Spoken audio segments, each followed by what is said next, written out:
खुले मंच से कहते हैं कि मोदी सरकार बनेगी, इसमें कोई फर्क नहीं है। किसकी सरकार बनने जा रही है इस बार? सरकार उम्मीद है कांग्रेस की बनेगी कांग्रेस की। कि सनातन को मिटाने के लिए तो 7 पुश्तें भी तुम्हारी पहले भी खप चुकी हैं और आगे की खप जाएंगी। कैसे प्रदेश चाहते हैं आप? भाजपा का इस बार गजन से शेखावत होना चाहिए कोई और कोई वो भाजपा का होना चाहिए। दारुल उलूम मदरसा कह सकता है भारत इस्लामिक राष्ट्र है, तो क्यों न 100 करोड़ की आवाज बनकर सांसद ये बात क्यों नहीं कह सकते?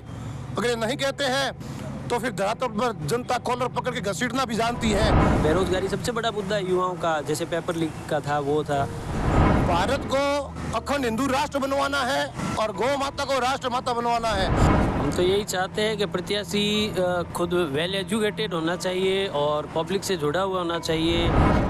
राजस्थान कवरेज की टीम आज फलोदी के पावर हाउस रोड पर खड़ी है और लोकसभा चुनाव 2024 को लेकर लोगों से बातें करेगी, रुझान पूछेगी और उनसे बात करेंगे कि इस बार जो चुनाव होने जा रहे हैं उसमें प्रत्याशी कैसा होना चाहिए आपकी लोकसभा सीट से, और पिछले जो प्रत्याशी थे जिन्होंने जीत कर क्या कुछ काम किया और आगामी जो प्रत्याशी जो आएंगे किस तरह से आप चाहते हैं और क्या कुछ उनसे आशाएं हैं आपकी। हमारे साथ ही यहाँ के लोग, उनसे हम बात भी करेंगे, पूछेंगे कि इस बार जो है वो लोकसभा चुनाव में किसकी सरकार बनाएंगे आप और कौन सा प्रत्याशी होना चाहिए और पिछला प्रत्याशी जो था वो किस तरह से काम किया आपका और इस बार आप क्या चाहते हैं, कैसा प्रत्याशी हो। जय श्री राम, वंदे गो मातरम। सरकार तो खुले मंच से कहते हैं कि मोदी सरकार बनेगी, इसमें कोई फर्क नहीं है। लेकिन वर्तमान फलोदी जिला जो जोधपुर जिले से सांसद हैं गजन सिंह जी शेखावत साहब, उन्होंने क्या कार्य किए हैं उनको धरातल पर जनता को बताने चाहिए, क्योंकि जनता को ज्ञात भी नहीं है कि शेखावत साहब ने क्या काम किए हैं। अगर अगला एमपी चुनाव की बात करें तो सरकार किसको टिकट देती है वो जनता को पूछ कर देना चाहिए।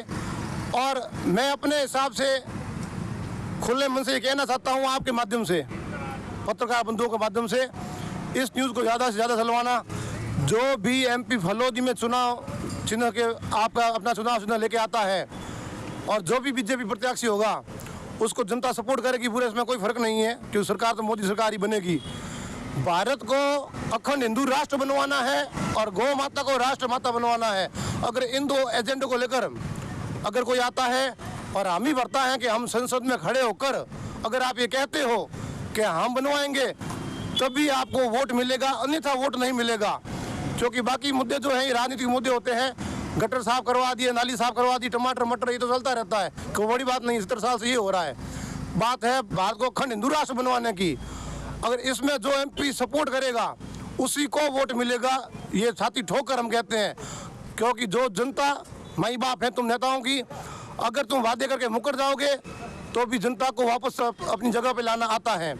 इसलिए मेरा निवेदन यही है कि आप जो भारत माता के नारे लगाते हो, आपको कसम है भारत माता की, चाहे गजेंद्र सिंह जी शेखावत साहब हो, चाहे कोई भी एमपी टिकट लेके आए मोदी सरकार से, जो भी चुनाव लड़ेगा उसको भारत माता की सौगंध है। आपको जब आप संसद में जाओगे तो पहली पार्लियामेंट में खड़े होकर यही कहना है कि भारत को अखंड हिंदू राष्ट्र बनाना है। अगर हर सांसद ये बात कहता है तो जरूर बनेगा, ये मैं दावे से कहता हूँ। जब देवबंद से यूपी से दारुल उलूम मदरसा कह सकता है भारत इस्लामिक राष्ट्र है, तो क्यों न 100 करोड़ की आवाज बनकर सांसद ये बात क्यों नहीं कह सकते? अगर ये नहीं कहते हैं तो फिर धरातल पर जनता कॉलर पकड़ के घसीटना भी जानती है। और मैं एक हिंदुत्ववादी के नाते कहता हूं कि भारत को अखंड हिंदू राष्ट्र बनाना है, तभी वोट मांगने आइएगा, नहीं तो फिर जनता क्या कर सकती है आप समझ सकते हो। क्योंकि हिंदू समाज के कारण ही आपकी सीट बनती है और बिगड़ती भी है। जय श्री राम। भाजपा की विरोधी पार्टियों ने एक संगठन बनाया इंडिया, कितना रोड़ा आपके इस बार केंद्र सरकार के लिए? इंडी गठबंधन से देखो कोई फर्क नहीं पड़ता, क्योंकि उनका तो एजेंडा क्लियर है। उन्होंने वो तो कह चुके हम सनातन को मिटाएंगे। आपके माध्यम से उनको भी कहना चाहता हूँ, इंडी गठबंधन को भी, कि सनातन को मिटाने के लिए तो 7 पुश्तें भी तुम्हारी पहले भी खप चुकी हैं और आगे की खप जाएंगी, लेकिन उखाड़ सकती, ठीक है। और रही बात मुद्दों पे चर्चा होनी चाहिए। प्रधानमंत्री हैं तो उसमें पहले भी विरोध हुआ है, कोई बड़ी बात नहीं है, राजनीतिक स्तर पर आप विरोध कीजिए। लेकिन जो इंडी गठबंधन है प्रधानमंत्री से ईर्ष्या करते करते सनातन से ईर्ष्या शुरू की है, उस हिसाब से कहता हूँ कि सूपड़े साफ हो जाएंगे उनके। सुपड़े साफ हो जाएंगे, यानी केंद्र जो है मोदी सरकार बनना तय है। हमारे साथ कुछ और लोग हैं, इनसे बात करेंगे। इस बार कैसे प्रत्याशी चाहते हैं आप लोकसभा में? सब और आते हैं तो सब चाहते हो जो उसको भाजपा का या कांग्रेस का?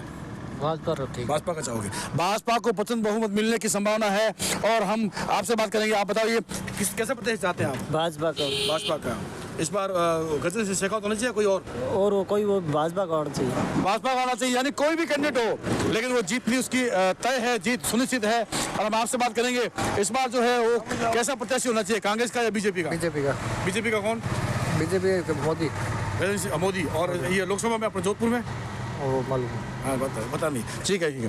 और हम और भी बात करेंगे। यहाँ पे है जो यहाँ पर जो लोग हैं उनसे बात करेंगे, युवा हैं। इस बार जो लोकसभा चुनाव होने जा रहे हैं इसमें कैसा प्रत्याशी चाहते हैं आप, भाजपा से या कांग्रेस से? और अगर भाजपा से है तो पिछला जो था लोकसभा जो प्रत्याशी रहा, जो जीत दर्ज की थी, उसने क्या कुछ काम किए और कैसा चाहते बताइए? हम तो यही चाहते हैं कि प्रत्याशी खुद वेल एजुकेटेड होना चाहिए और पब्लिक से जुड़ा हुआ होना चाहिए।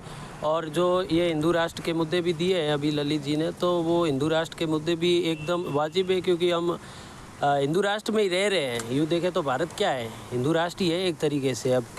और इसको आगे भी हिंदू राष्ट्र बनाने का युवाओं की जो सोच है उस पर भी अमल किया जाना चाहिए। और सबसे बड़े मुद्दे क्या है, बेरोज़गारी है और यहाँ पे जो करप्शन है उनको मिटाने के हैं। बेरोज़गारी सबसे बड़ा मुद्दा है युवाओं का, जैसे पेपर लीक का था वो था। तो वेल एजुकेटेड होना चाहिए मेरे हिसाब से, जो पढ़ा हो लिखा हो और जो युवाओं के बारे में ज़्यादा से ज़्यादा सोच सके। यहाँ पे अनएम्प्लॉयमेंट बहुत है, बेरोज़गारी बहुत है, छवि भी साफ होनी चाहिए और छवि साफ हो। अब जैसे मैं किसी का नाम लूँ उससे अच्छा पब्लिक खुद भी समझती है कि यहाँ लोकल में वेल एजुकेट में से किसका नाम आ सकता है, वो सब जानते हैं। तो इस बार जो फलोदी जिले से भी किसी प्रत्याशी को चाहते हैं कि आप वो लोकसभा प्रत्याशी बने? हम ये चाहते हैं कि फलोदी लोकल से हो, फलोदी लोकल से होना चाहिए और वेल एजुकेटेड होना चाहिए। हमारा फोकस ज़्यादा से ज़्यादा ये, क्योंकि जो एजुकेटेड होगा ना तो वो युवाओं को समझ सकेगा कि युवा क्या चाह रहा है, क्योंकि अभी सब टेक्नोलॉजी से जुड़ी हुई हुआ है। मोदी से यूथ की मांग है कि हिंदू राष्ट्र और गौ माता को राष्ट्र माता घोषित किया जाए। ये प्रमुख मुद्दा लेकर लोग हमारे सामने मिले हैं, हमसे बातें की है। इस बार किस पर कैसा चुनाव होना चाहिए और लोकसभा जो प्रत्याशी है वो किस पार्टी से होना चाहिए? बीजेपी का नरेंद्र मोदी पीएम नरेंद्र मोदी। और प्रत्याशी जो लोकसभा प्रत्याशी को नहीं बोल सकते। प्रत्याशी का मतलब नहीं है पीएम मोदी के नाम पे ये वोट देंगे चाहे कोई भी टिकट लेकर आए। हमारे साथ कुछ और लोग हैं, हम बात करेंगे उनसे। आप रास्ता हमने जब राय ली फलोदी की जनता से तो लोगों ने, युवाओं ने ये बताया कि इस बार केंद्र में नरेंद्र मोदी की सरकार प्रचंड बहुमत से आ रही है और कोई भी प्रत्याशी हो, किसी भी कॉन्स्टिट्यूंसी से हो, किसी भी लोकसभा से हो, जीतेगा तो मोदी ही।